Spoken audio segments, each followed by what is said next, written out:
Ah, agora sim. Boa noite. Boa noite, Pedrão. Acho que Boa o salve noite, tá entrando dia aí, bom, hein? boa noite, gente. Questões operacionais aqui, mas agora tá indo. Boa Ah, noite, que Sal. Obrigado por Ei, maravilha! participar. Para a agora gente é uma Fala, sim. honra grande Luiz. demais. Agora conectou. Agora conector. Era o problema daquele anteparo, sabe? Que fica na frente É, o- é, o, é, do o, celular. é a interface, né, É a com o É, interface. celular. Exatamente, exatamente. a Ô, conexão, prazer né? imenso aí. E Bom aí, vocês demais. estão bom? Acho Que que bom agora ver só chega. Mas vocês. abrimos na hora, hein? 8 horas, né, Sam? Ah, no fim a gente estava abrindo Abrimos na antes. hora, abrimos na Ótimo, hora. muito bom. Não, Bom se demais, melhorar, assim. estraga. Com certeza. Tava lá dando uma lida sobre espiritualidade. Falei, não, eu não posso passar vergonha com meu mestre de Saporete, não, bicho. Você tá doido. Oh, Ele vai Passar me vergonha? destituir, Passar vergonha, sei. né? com certeza. Prazer imenso, assim, né? A gente já tinha conversado, né? Eu tinha falado com o Ramon, assim, quando eu falei, puxa, vamos chamar o Luiz, vamos chamar o Sapo para conversar com a gente.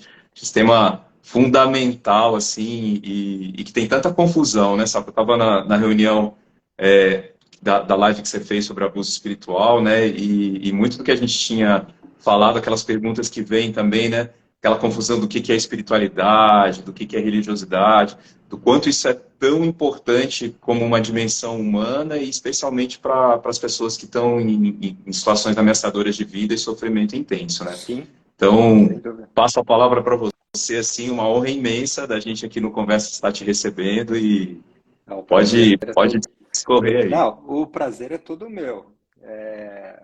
É muito legal estar com vocês e eu conheço vocês, o trabalho de vocês e é muito bom, né? Mas assim, eu estou aqui à disposição para falar sobre o que vocês quiserem, assim. Talvez valha a pena assim um bate-bola, tipo, o que Sim, sim. vocês acham importante a gente frisar um pouquinho nesse tema, assim, que vocês veem na prática de vocês, que Olha, rola? Tipo, começar por essa questão, espiritualidade, eu religião, seria bom? acho que né, é super frequente, né, as pessoas chegarem assim, eu acho que para mim foi muito bom toda a especialização no cuidados paliativos, as discussões que a gente teve, né, e é tão comum se questionar, então eu tenho que perguntar para todo mundo qual que é a religião da pessoa? É isso que é abordar a espiritualidade, né? Acho que então tem muito ainda essa confusão de que a dimensão espiritual ela só se expressa Da através de religião. uma religião, né, da religião. E Sim. eu acho que seria interessante a gente pegar esse gancho, sabe, Como para começar a desmistificar isso. é, eu acho que é importante desmistificar isso, porque o termo espiritualidade também às vezes abre para coisas místicas, coisas meio assim, até uma confusão com o espiritismo, né, quando você fala, né? E não é bem isso, né? Hoje a gente já tem um certo consenso com relação às questões de espiritualidade, o que é, né? Claro que cada autor foca de um jeito, né? Mas quando a gente está falando de espiritualidade, a gente está falando de uma dimensão humana, né? Uma dimensão, assim como a dimensão social, física, psicológica, a dimensão espiritual.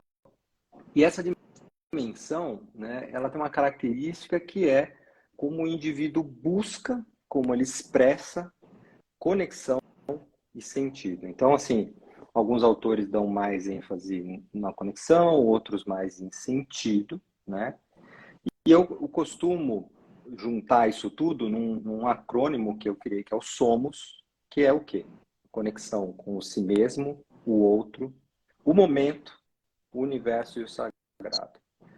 Então, se a gente fala de espiritualidade, é muito comum as pessoas falarem, mas poxa, como eu vou abordar a espiritualidade com um ateu, por exemplo? Se eu tenho uma visão de que espiritualidade é a conexão com todas essas coisas, o ateu tem conexão com o si mesmo, ele tem com o outro, ele tem com o momento é a biografia da pessoa, o momento presente, o que ele está vivendo, com a natureza, o universo, E talvez até ele tenha conexão com um sagrado, mas um sagrado não religioso, né? Que não tem uma... É o sagrado que ele entende como sagrado, né?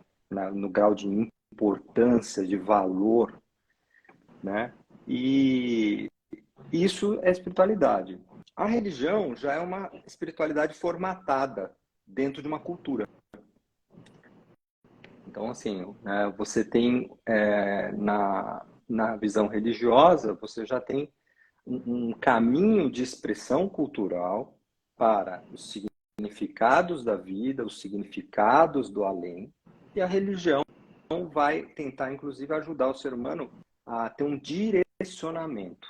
E esse direcionamento, inclusive, é moral, né?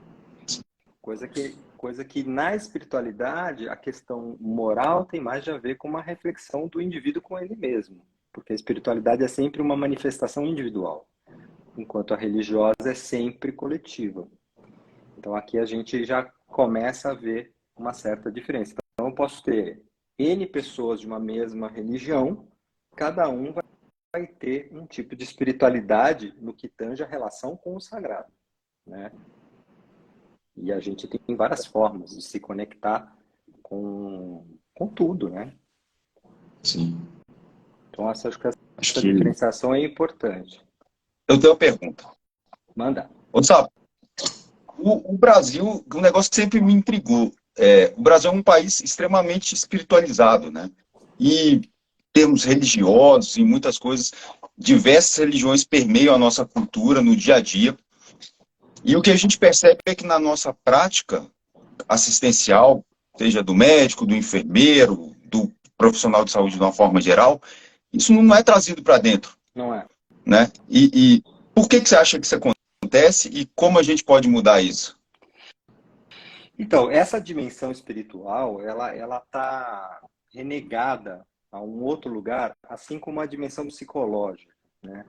Acho que na história, quando houve essa cisão, né, entre o corpo e a alma ficou com a igreja e o corpo ficou com a ciência, né?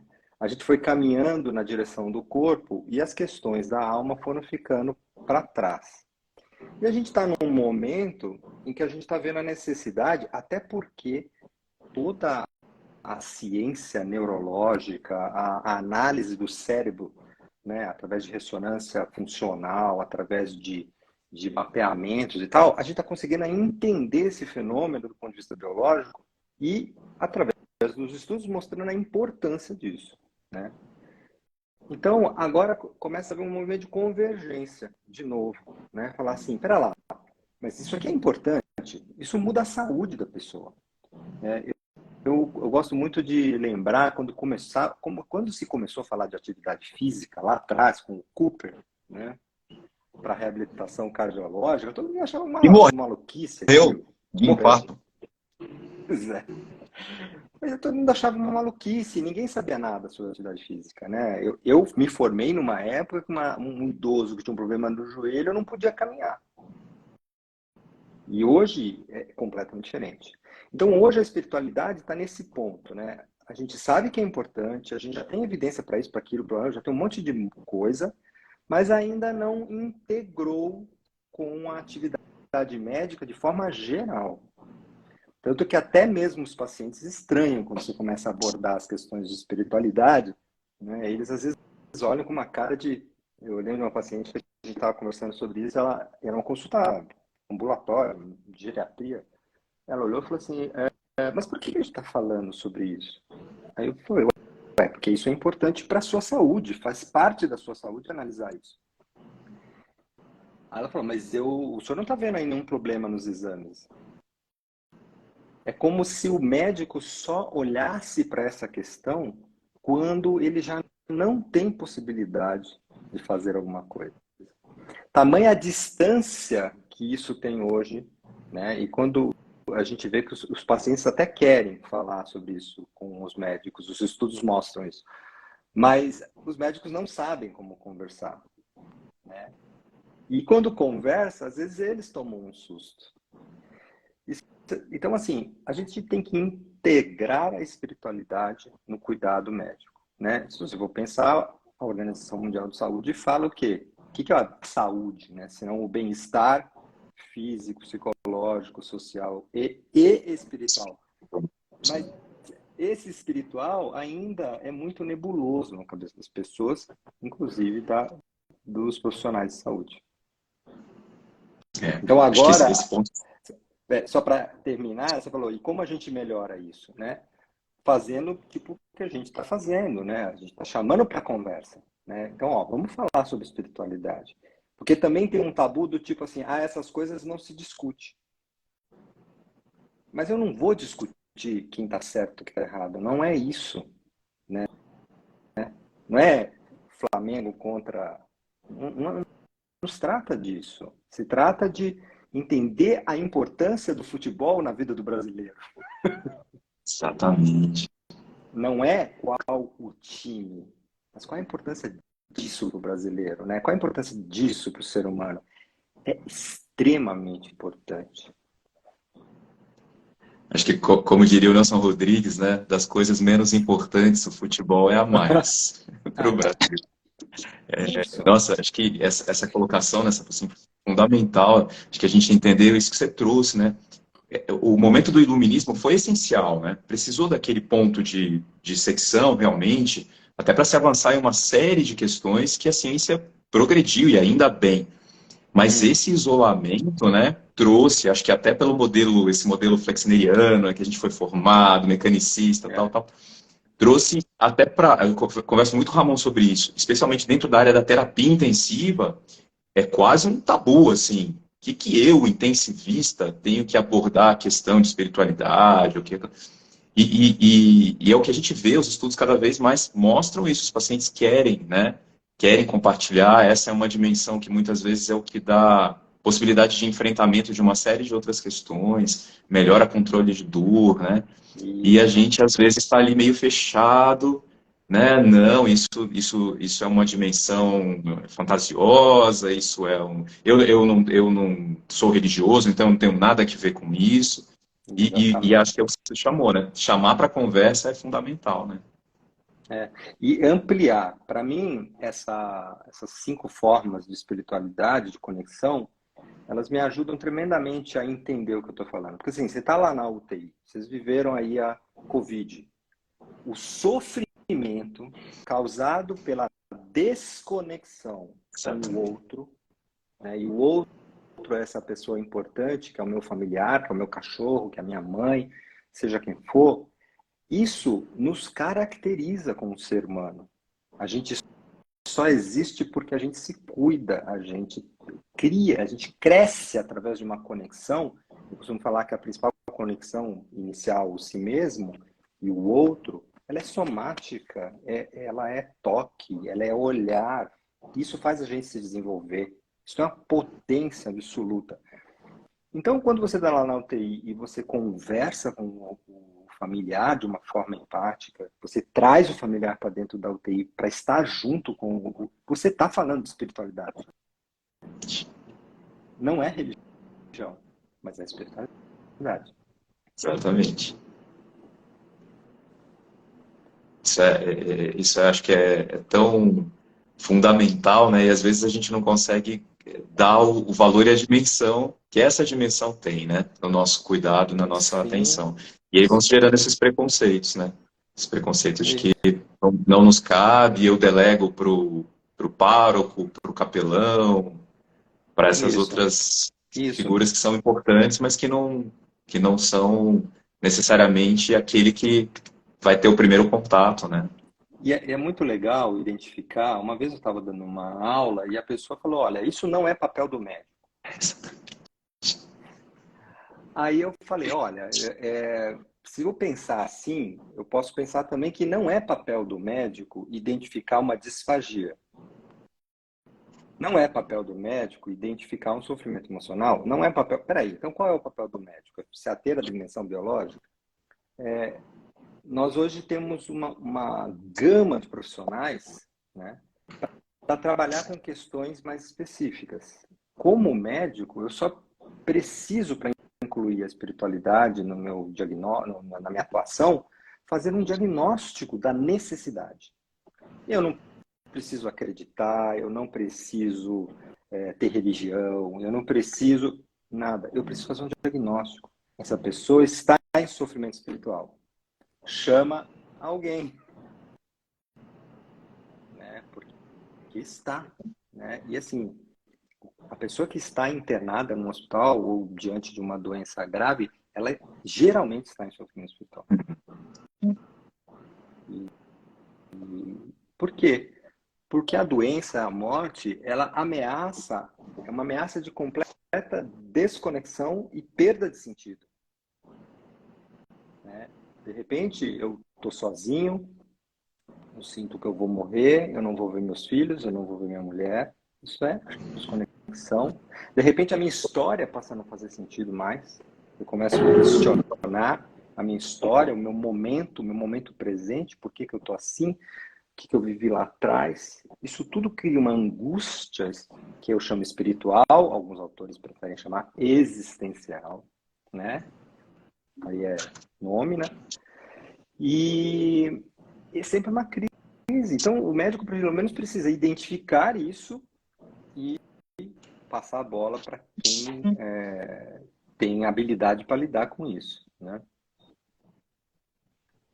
Não, com Uma certeza. coisa que chama atenção, né, Sá? Porque assim, eu estava conversando com o Pedro hoje sobre o diagnóstico, sobre o tratamento, isso é meramente fatos, né? Então, o diagnóstico você está identificando um fato. O tratamento é baseado em ciência. E o âmbito disso tudo é o que a gente faz, né? É como a gente faz, é o quão a gente se importa, é o quão a gente se envolve, é o quão a gente troca com o outro. E é exatamente isso que a gente tem de solene, que traz, de fato, na entrega e, óbvio, que passa pela espiritualidade. Porque a espiritualidade não tem só nesse aspecto, ele traz valores da pessoa, traz preceitos, que não tem como você dissociar na sua avaliação. Né? Então, é uma coisa que a gente negligencia de uma forma ridícula e que nos atrapalha a identificar coisas essenciais para o manejo que tanta gente valoriza. Porque você vai ver os estudos científicos estão associados a score de ansiedade, confusão mental, delírio. Então, tem direta associação com o desfecho dos nossos pacientes, que a gente fala tanto. Então, a gente é antagônico em si, né, nessas essências. Né? É muito louco. Então, isso já traz uma questão importante, porque hoje, se alguém falar, olha, mas esse assunto, isso aí, imagina, não tem sentido, isso não é científico, é uma questão de ignorância no sentido de não conhecer. Bota lá no Medline, escreve Spirituality, você vai ver o tanto de coisa publicada, né? Nos mais diversos campos. Se você jogar religião, mesma coisa. Se você jogar religiosidade, mesma coisa. Se você sair da área médica e for para a área da antropologia, da psicologia, da sociologia, aí você vai pirar de coisas que as outras disciplinas já sabem sobre isso e que não chegam no conhecimento do médico, né? Da importância disso. Né? Então, é um tabu, por isso que eu falo, nas palavras do Leloup, é um tabu tão grande quanto o da morte, a espiritualidade. A gente precisa olhar para isso, porque, inclusive, a nossa sociedade, ela está carente dessa conexão. Cada vez mais as máquinas estão assumindo, né, lugares que são de conexão do humano. E isso não só na minha impressão, eu tenho visto até pediatras falando sobre isso, né? E a OMS tem falado sobre a questão da tela, a exposição das crianças às telas, aos dispositivos, às mídias, não sei o quê, enquanto que isso está sendo prejudicial na capacidade empática, né? E empatia é conexão. É quase um paradoxo, né? Se a gente parar para pensar, talvez nós sejamos o período de existência da humanidade com a maior possibilidade de conexão, né? Acho que o que a gente está fazendo agora é através de um elemento, de uma ferramenta que possibilita o mundo inteiro estar conectado. Mas parece paradoxal, mas não é. Estamos cada vez mais desconectados do outro, né? E até de nós mesmos. Então é como se a gente, eu falo muito com o Ramon isso, né? Você vai andando nas ruas e vendo as pessoas caminhando, olhando para os seus celulares, né? E nem prestando Uhum. atenção nelas mesmas, mas elas estão em muitos momentos, né? Então fica difícil, às vezes, conseguir parar, olhar, ouvir atentamente, né? Sem estar o Isso. cérebro lá, né? Batendo palma lá dentro do macaquinho o tempo inteiro, para Ah, estabelecer de fato é isso. essa conexão, né? E possibilitar que essa pessoa traga o que de fato é relevante e importante, e se de fato existe algum grande enfrentamento negativo no sentido espiritual que esteja potencializando aquele sofrimento. E que às vezes é a chave para você, né, conseguir resolver um, um sintoma não tratado, ou uma questão que não está sendo abordada, né? A capacidade de conexão através do conexão do si mesmo com o outro, através do estado de presença. E o estado de presença é dado pelo momento, pelo tempo, né? Então, quando eu estou aqui, nós estamos através de um aparelho, cada um está na sua casa, tem um monte de gente aí, cada um. Mas eu estou aqui olhando vocês dois e eu estou conectado, né? Eu com o outro, vocês, neste momento. E isso é 100%. Eu não estou olhando para o celular, eu não estou olhando para cá, eu estou aqui. Isto tem uma capacidade terapêutica que é impressionante e que, na realidade, é a característica mais importante que o psicólogo tem quando ele está trabalhando com o paciente, é a presença, né? E o capelão, né? Estar ali realmente presente, né? E por que não o médico? E por que não o enfermeiro? E por que não? Só que às vezes a gente está correndo demais, né? E aí fica muito difícil, né? Com certeza.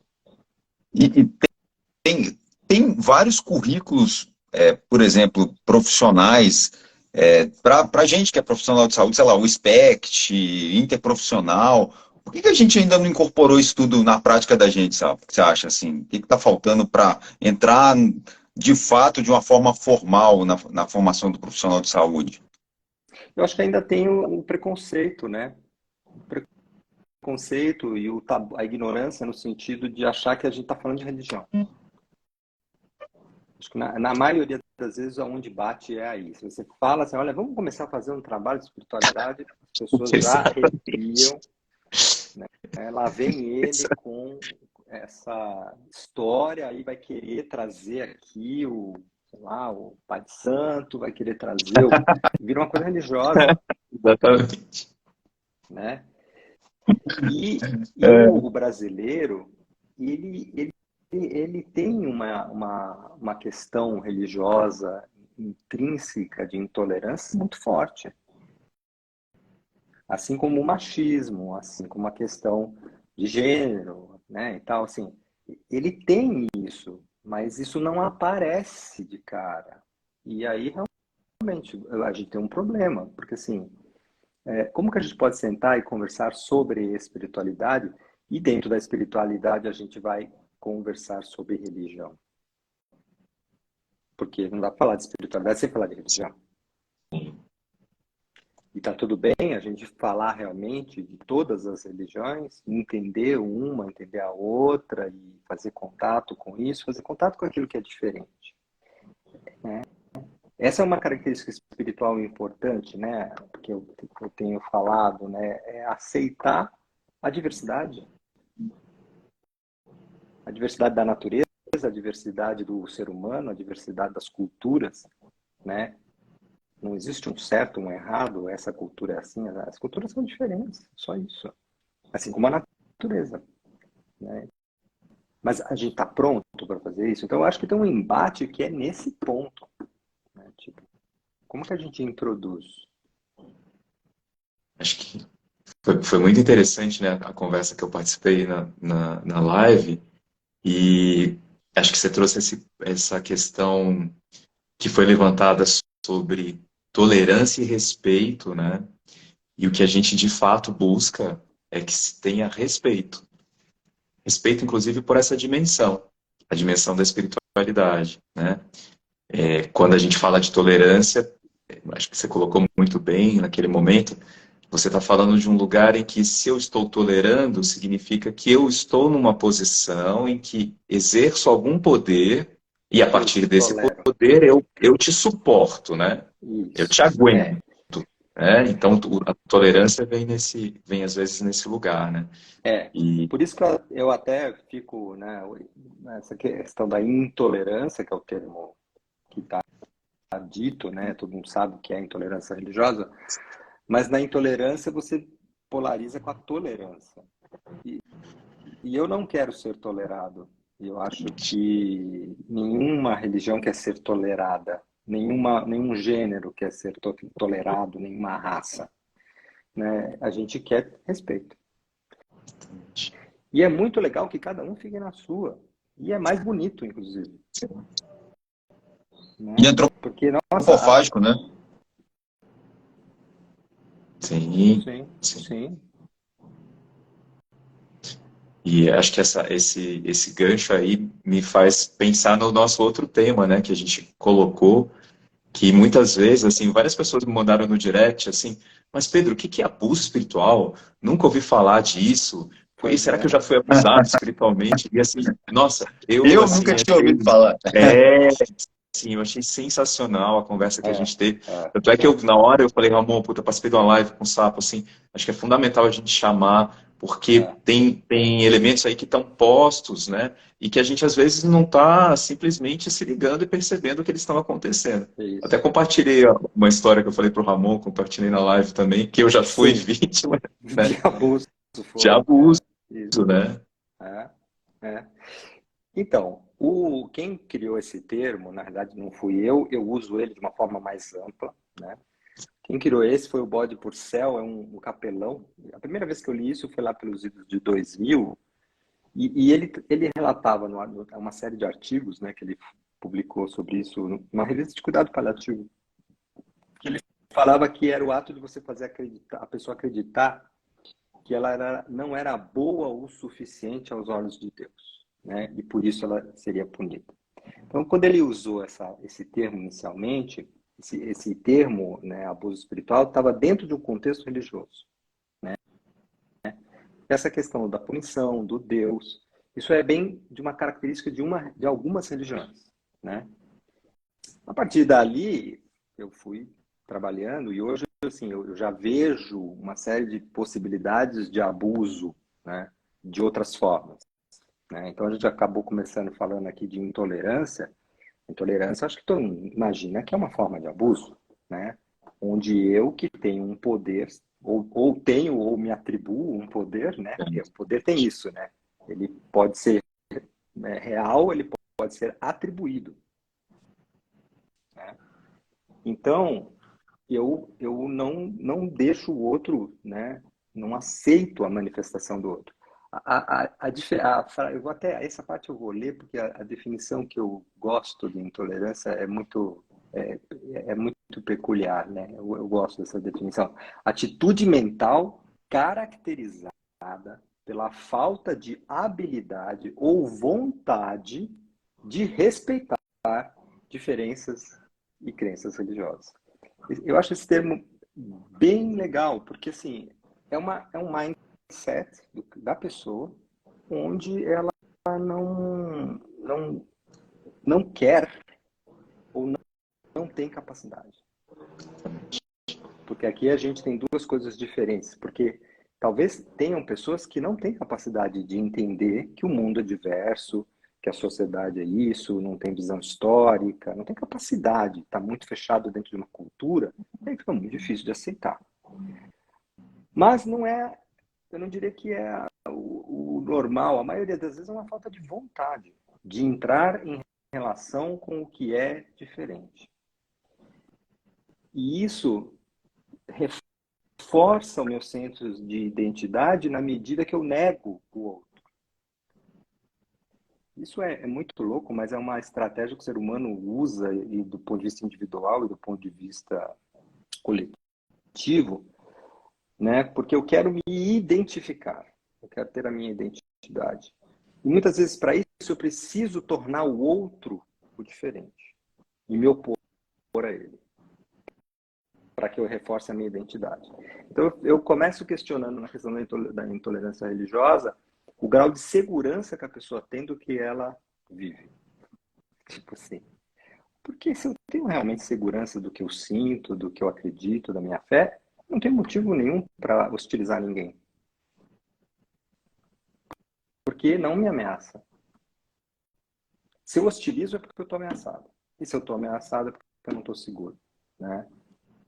Então, essa é uma das coisas que eu acho forte na questão da intolerância.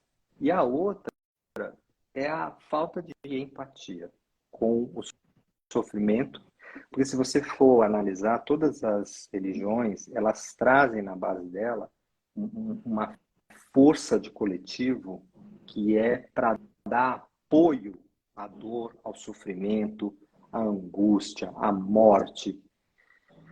E aí você, de repente, eu olho e eu não me empatizo com tudo isso que é do humano e passo a atuar em função de ideias próprias, porque nenhuma religião, em essência, ataca a outra. É o homem que ataca. Né? É o que as pessoas fazem da religião que leva elas a extremismos. Porque, imagina, Jesus Cristo em algum momento falou que ele era o homem salvador da pátria e qualquer um. Pelo contrário, ele andava entre todo mundo. Né? Teve momentos de fúria, momentos de dúvida. Ele é um exemplo de ser humano. Ser humano, exatamente. Ele é um exemplo do ser humano que transita com o divino. Então, assim, por que eu vou me apropriar desse lugar de que eu sou o cara que tem a verdade e aí eu preciso destruir todas as outras? Porque a verdade é minha. É complicado. Acho que até a questão psicológica traz muito isso, né, Sapo? Acho que aquilo que eu, de fato, procuro negar no outro ou me incomoda, tá tão dentro de mim, né, que eu não consigo lidar com isso e eu preciso apagar aquilo da minha existência. Então eu nego, né? Eu não só nego, como eu procuro destruir. E aí isso vai, com certeza, amplificando e alimentando essa questão da intolerância, né? Essa capacidade de lidar consigo mesmo. E aí cria-se uma cultura, né? A violência cria um trauma, né, psicológico para as pessoas, e esse trauma vai sendo passado de geração em geração. Exatamente. Chega um momento que você não sabe por que você está brigando. Exatamente. Né? Tipo, abrir despedaçado. Por que você é contra o muçulmano? Ah, porque meu pai era, porque meu avô era, porque meu... Mas por quê? Ué, não é para ser? Se você for parar e pensar, peraí lá, mas por que eu sou contra? Você não sabe mais. Né? Então, é importante a gente, né, na questão da intolerância, parar e falar, pera lá, o que está acontecendo aqui? Né? Você ia falar alguma coisa, Ramon? Você fez um... Eu tenho uma história que o Pedro até conhece. Foi assim, meu avô era muito meu amigo, e um dia ele estava internado, meu avô católico, eu ateu, e num dado momento entrou uma moça evangélica. E essa moça virou e falou assim, posso fazer uma oração para o seu avô? Para ele? Falou, sabia que nem que era meu avô, né? Eu olhei para o meu avô, e aí meu avô, claro que pode, né? E nisso, nós três começamos a fazer a oração dela, que sinceramente eu não faço a menor ideia qual que era, assim. E uma coisa muito, muito catártica, assim, aconteceu naquela hora, assim. Por quê? E por incrível que pareça, essa oportunidade nos conectou muito, muito, muito, muito. A menina, a mim e o meu avô, foi um momento que a gente lembrou por muito tempo depois daquilo, porque meu avô acabou saindo dessa vez, enfim. E a gente estava ali não só não pela religião. Porque eu senti uma menina de 22, 23 anos que entrou ali querendo o melhor para o meu avô, desejando o bem. Isso me impressionou absurdamente. Falei, cara, existe gente assim. e meu avô, porque a gente estava ali sentindo o mesmo provavelmente por mim, e se isso, qualquer tipo de antagonismo tivesse acontecido, a gente não permitiria essa conexão que não tem nada a ver com religião, nem com espiritualidade, mas com amor, com respeito, por Conexão. proximidade, conexão, e é isso que a gente busca, né? Então, eu acho que a gente perde muita oportunidade, não dos outros, mas de trazermos coisas boas para a gente, Sim. independente de qual seja a religião. Se a pessoa tem uma boa intenção, cara, fica com ela. Porque, É o que eu falei, que é muito porque antropofágico, né? porque é muito diferente você entrar. Primeiro, a pessoa pergunta se pode orar, né? Pode rezar. Ela pergunta. Então, aqui já tem um respeito. E quando a pessoa pede, assim, ela gostaria de orar, quer fazer uma posição de mão, um reiki, qualquer coisa, ela está numa boa intenção de fazer algo. Isso pode ser recebido. O problema começa se ela começa a querer dizer o que é a verdade a partir daquilo. Aí é o abuso. Aí podemos ter uma questão de intolerância, uma questão de proselitismo, que é outra forma, né? Mas quando eu chego e falo assim, olha, posso orar, fazer qualquer coisa? Ah, pediu permissão? Pode. A pessoa vai lá e ora, a gente ora junto, faz uma coisa, e depois beijo, abraço, tomara que o senhor fique bom. Isso é uma comunhão de amor. E é isso que se trata a religião. Não é dizer quem está certo ou está errado. Aí é disputa de poder. E o que está em jogo nessas questões é poder. E infelizmente a gente vê essa luta de poder acontecer dentro da família. E às vezes até profissionais de saúde, né, cometem abusos espirituais tentando convencer pacientes das suas próprias crenças. E esse não é o papel do profissional de saúde. Então, a gente precisa de um treinamento, né, para entrar nessas questões da forma correta, coisa que é muito raro. Eu estou vendo aqui um comentário que passou aqui na minha frente, do Alexandre. Todas as religiões trabalham com a ideia do bem e do mal. Como diminuir o poder negativo das crenças religiosas que adoecem? Medo de inferno, medo de ofender a Deus, né, e tal.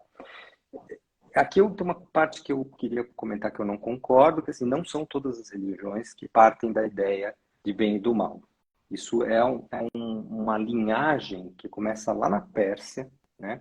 Na história das religiões a gente vê nitidamente, começa na Pérsia, segue pelo Oriente Médio, né, através das religiões semitas que estão ali, o judaísmo e tal, e aí segue na direção, né, do cristianismo e vai até o nosso tempo, né?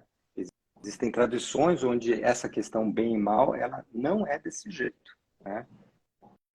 Eu tive uma oportunidade uma vez, numa oficina minha, de lidar com uma pessoa que tinha nascido dentro de uma religião oriental que não entendia bem e mal. E nem pecado.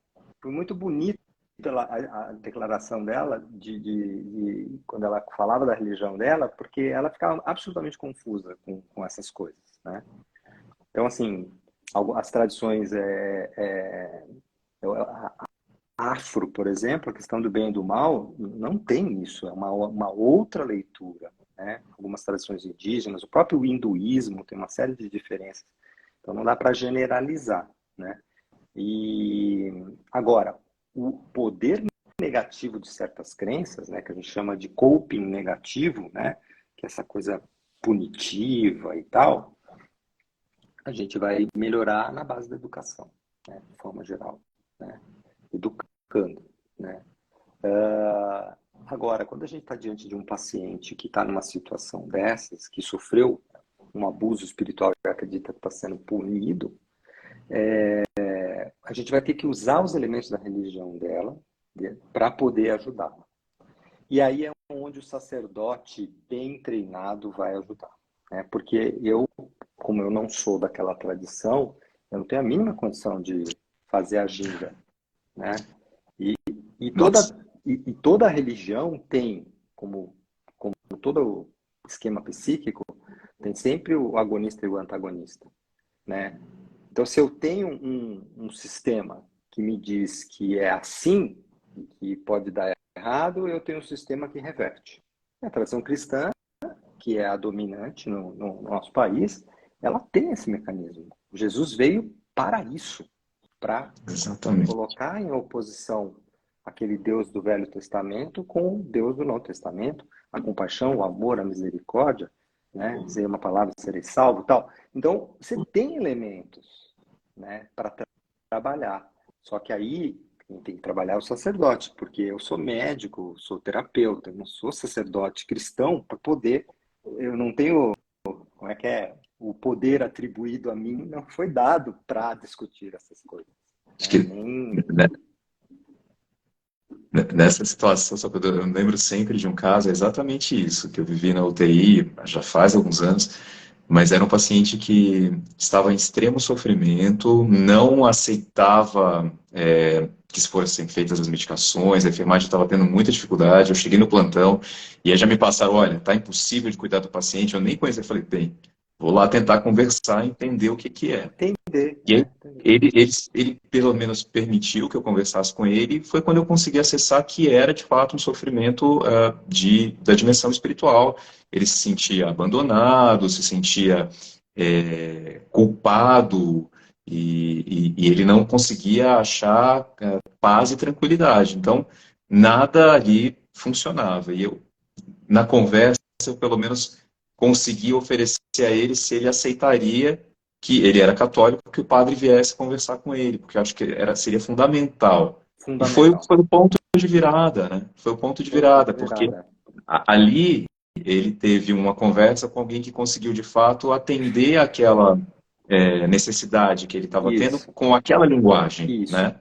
Então, assim, olha que legal. Primeiro, espiritualidade sua dele na conexão, quando você se Conexão. conecta com ele e escuta o que é necessário.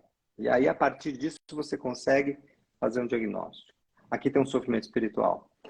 Esse sofrimento espiritual tem uma característica religiosa que é dessa tradição. Sim. Será que o padre não pode ajudar? Aí você, dentro dessa conexão que você fez com ele, que provavelmente foi um vínculo de confiança naquele momento, por escutá-lo, falou, olha, e você acha que o padre poderia ajudar? Ele falou, talvez, vamos lá. Então, assim, é isso, né? Você estabeleceu conexão, Sim. né? E do mesmo modo que a pessoa existe a intolerância religiosa, vamos dizer que existe uma intolerância com o paciente difícil, né? Tipo assim. Exatamente. Exatamente. Então, assim, o paciente difícil, ele tem os motivos dele lá. Será que alguém escutou?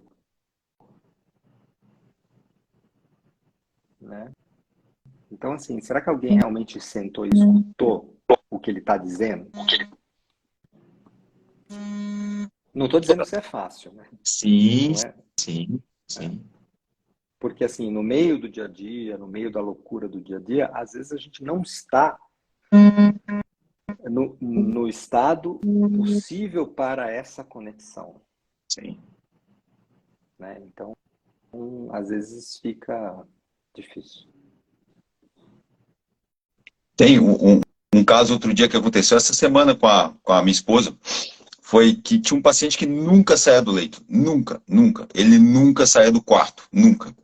E ele falou que aí depois de algum tempo, sei lá, 1, 2 dias sem sair do leito, não reabilitava, o senhor vai ficar ruim, não vai melhorar, a barriga vai ficar parada, o senhor está no pós-operatório, né?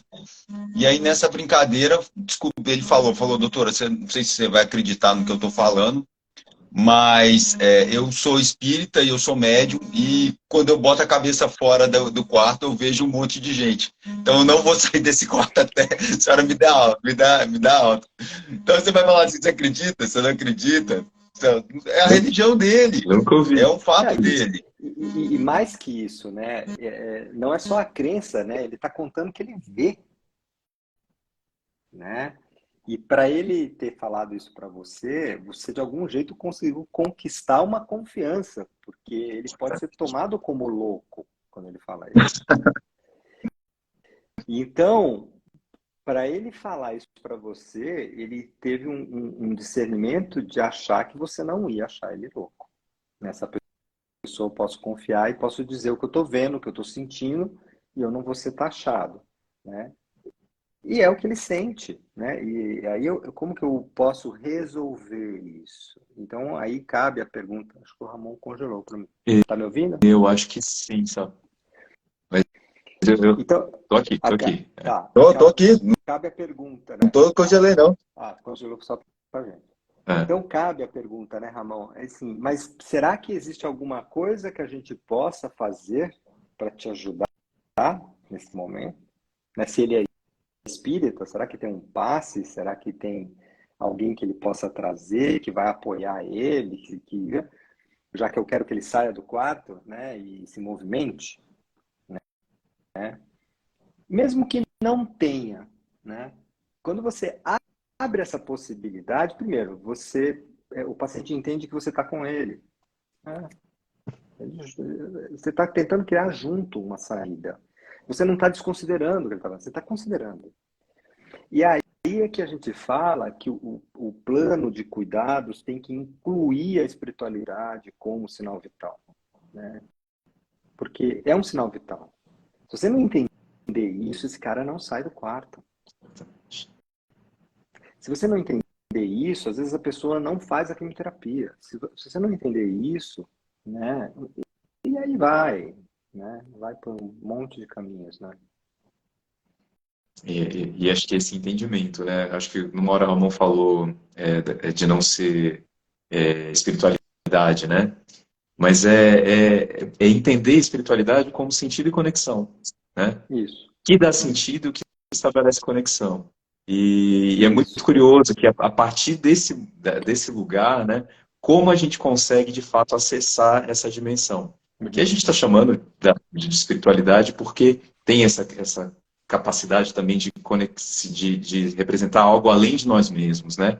O que a gente chama de transcendente. Sim. Mas para muitas pessoas vai ser a família, né? Para algumas pessoas vai ser... Eu lembro na UTI que para uma paciente era o cachorro dela. O cachorro. Precisava ver o cachorro, né? Era aquilo que dava sentido. Ela já não tinha, mas ela era viúva, morava sozinha, os filhos moravam em outro país e a companhia que ela tinha era o cachorro. Então aquilo era uma das coisas fundamentais para ela, né? E muita gente falava, mas que besteira, como é que o cachorro? Eu falei, gente, esse é o elemento mais importante talvez para ela nesse momento, né?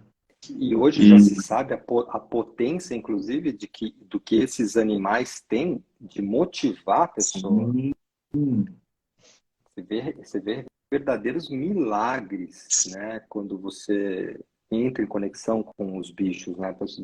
Com a possibilidade de rever o bicho. sim, Você vê pessoa levantar do leito, você vê pessoa, exatamente. tipo assim, é uma coisa. Mas eu fico pensando, né? Porque os bichinhos, em especial os cachorros, mas os outros também, tem vários mamíferos e pássaros capazes de fazer isso, né? Eles conectam. Exatamente.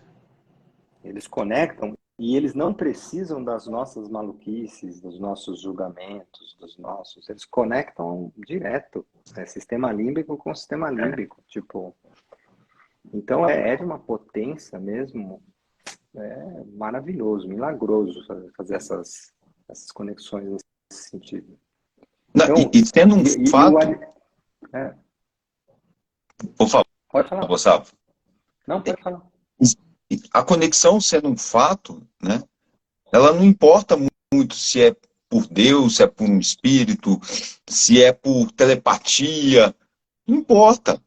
Ela está acontecendo. Aceita, é o primeiro passo de tudo isso. A gente é evoluído, a gente está num processo de crescimento. Por que a gente não aceita uma coisa boa dessa? Né? Porque a partir do momento, é muito fácil, por exemplo, eu falar do meu colega do pronto-socorro, que eu nem sei quem é. Difícil eu falar do João, que é meu amigo, que trabalha lá e formou comigo no colégio. Né? Então, a partir do momento que você se conecta, essa pessoa tem uma singularidade que é muito importante para nós, seres humanos. Ela é importante para você por vários motivos que são inerentes a ela, e a gente evita essa conexão a todo custo, seja ela espiritual, seja ela emocional, a gente evita tudo. Por quê? Porque a gente tem medo demais da conta de perder isso que é bom demais, né? Minha impressão. Né? E também, quando você se conecta realmente, é uma via de mão dupla. Então, assim, não existe se conectar só de um lado. Então, quando essa conexão acontece, né, eu te influencio, você me influencia. E isso expressa a nossa vulnerabilidade.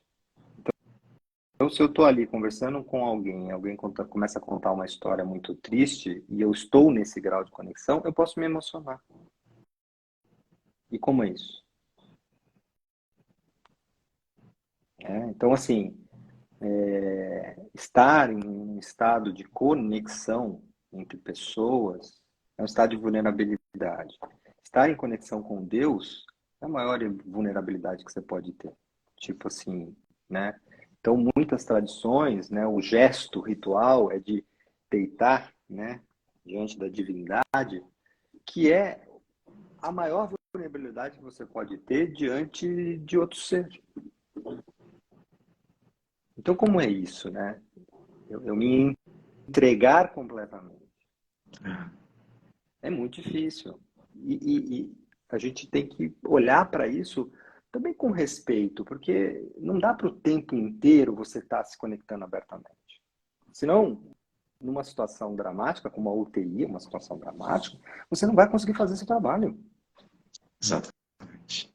Então, tem hora de conectar, de ficar junto, de ter a emoção, de ficar no sofrimento, e tem a hora onde você vai precisar focar, respirar fundo e passar o catéter.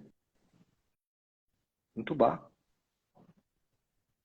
E nisso o nosso cérebro é maravilhoso porque ele é capaz de fazer isso. Senão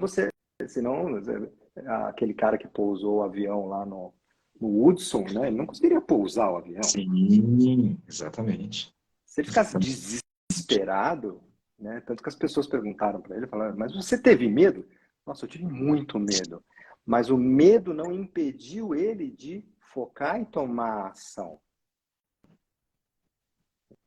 Exatamente. Mas eu tive medo. Então, é importante essa qualidade de presença no profissional, que é a conexão com o si mesmo.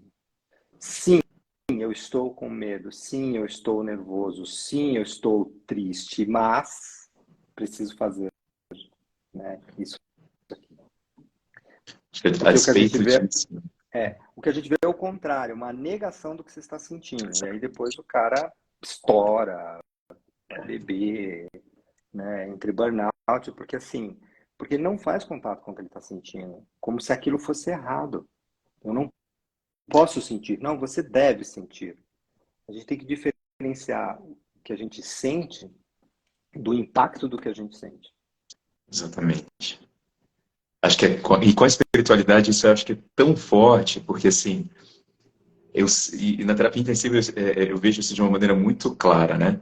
Quando surge esse tema, espiritualidade ou religiosidade, eu não quero entrar em contato com isso.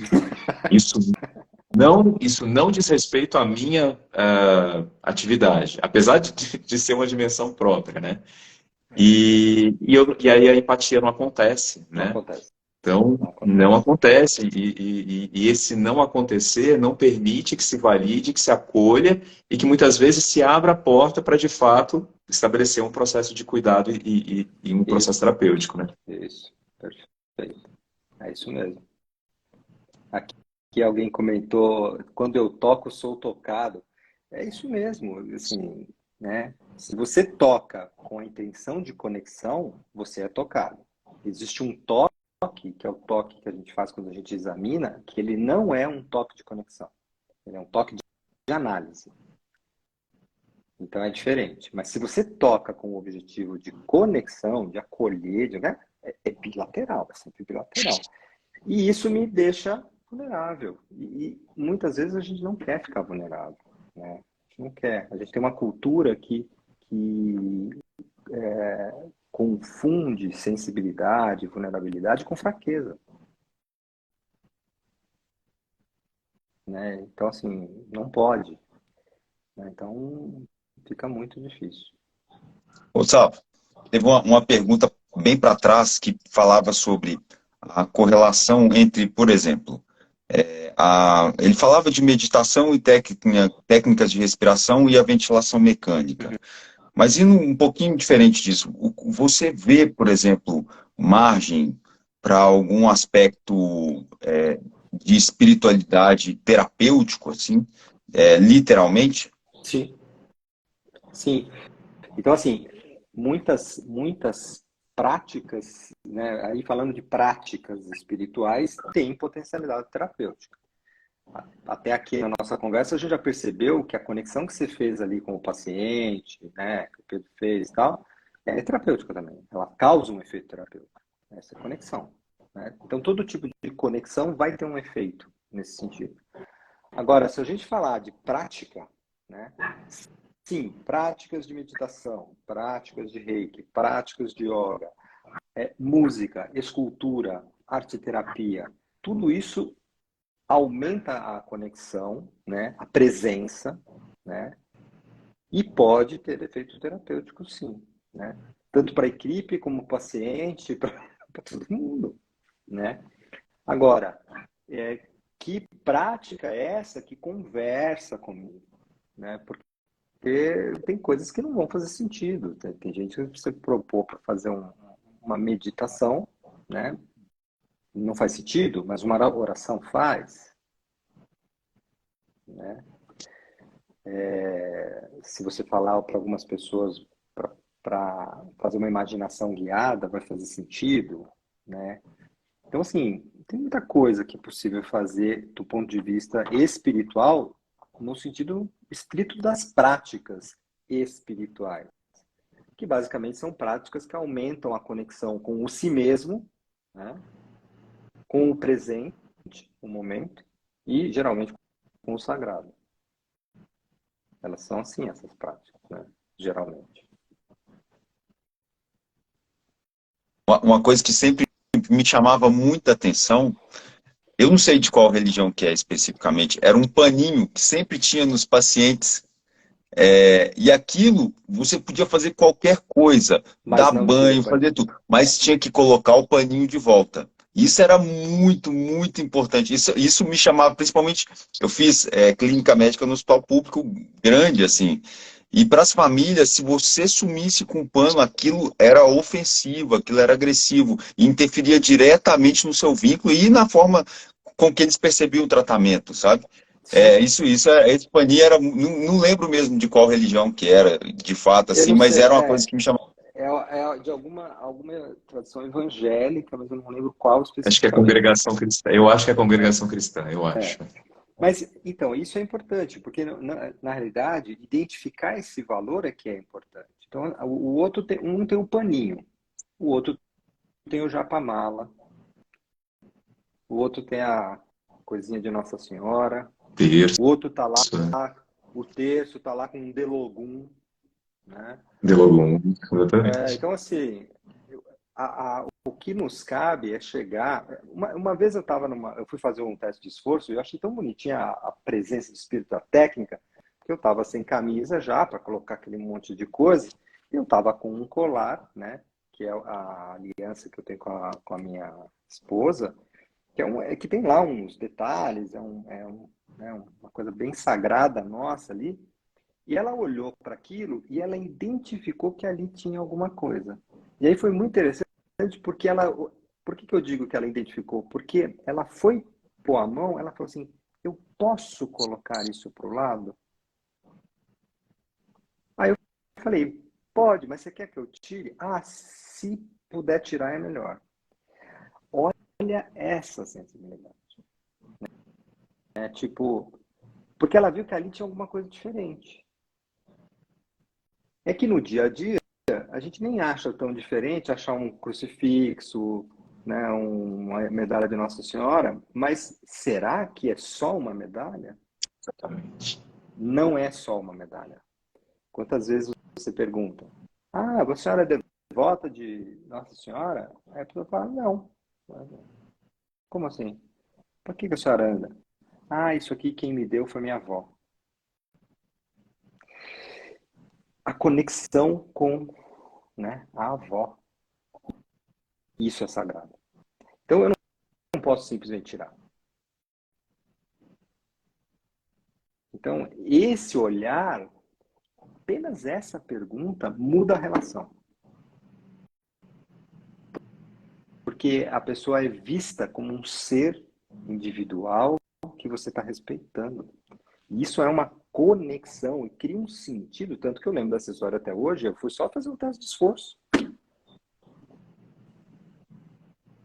Não, isso acho que é fundamental, né? Acho que eu até levei lá para trabalho de formação em cuidado paliativo no Sírio, né?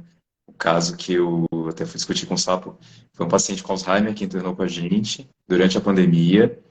Esse paciente tinha uma suspeita de Covid, que depois não se comprovou, mas ele acabou ficando isolado da família, né? E eu lembro que quando ele chegou, a filha dele me contou uma série de coisas, e uma coisa me chamou a atenção, que às vezes ele ficava agitado em casa, e que o que o acalmava era ouvir as músicas do Roberto Carlos.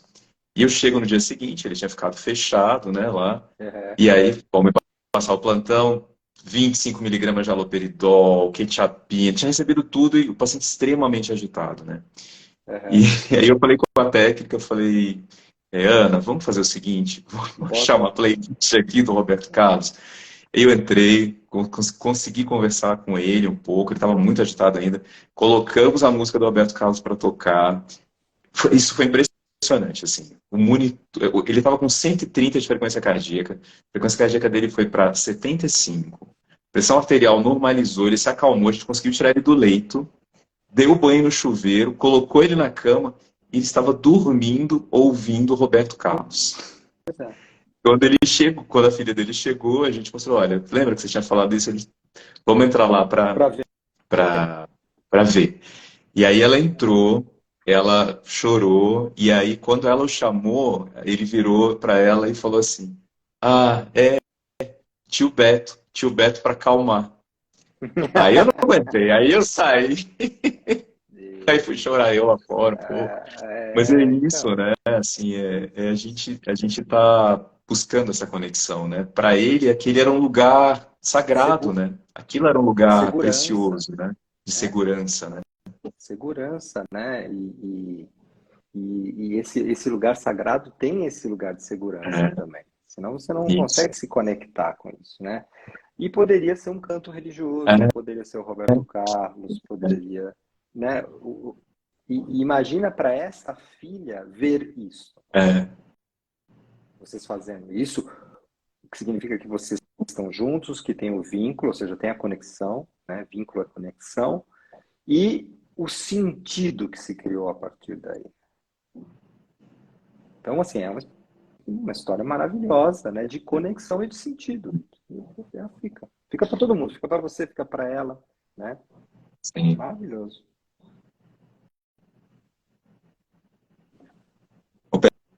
Pedrão, nós combinamos que a gente ia liberar o Sapo às 9 horas, hein? Você sabe que se a gente passar de 1 hora, o Instagram não salva. Derruba a gente, né? Deu 9 horas aí, ó. 9 horas.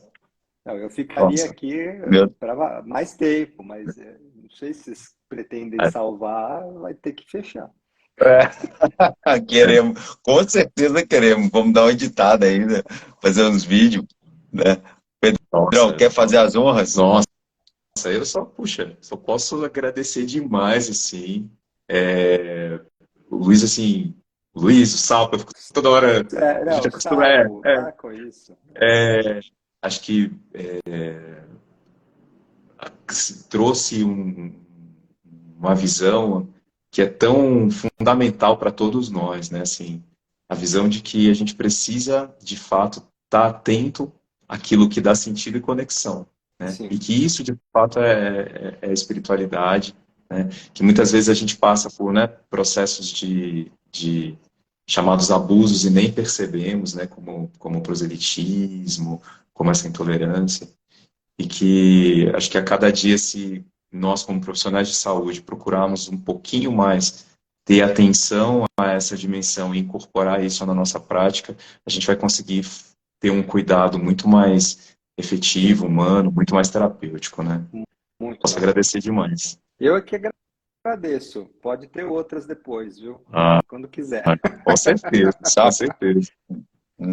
Obrigado demais. Obrigado. Você é um cara Obrigado bacana por você. toda a vida, que acrescenta muito, muito na minha vida especificamente. Faz toda a diferença e me tocou bastante. Você sabe disso, então para mim é um prazer muito grande. Prazer meu. Obrigado por isso.